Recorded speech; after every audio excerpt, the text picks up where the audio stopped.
माला novel के चंद सफ़हात पढ़ने से मालूम हुआ माही ने हमेशा किचन से कॉल करनी होती है।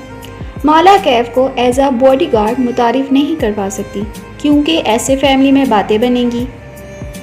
किसी को मालूम हो सकता है कि इसके साथ मसले चल रहे हैं, लेकिन मैं हैरान हूँ कि घर से दूर खड़े बॉडीगार्ड घर में खून और चीज़ों के इधर उधर होने के बायस जॉब छोड़ देते हैं और माला की मुमानी को इन गैर मामूली सरगर्मियों का इल्म नहीं हुआ, जबकि उनकी मुलाजमा रोज़ाना सफाई और खाना बनाने माला के पोर्शन में जाती है।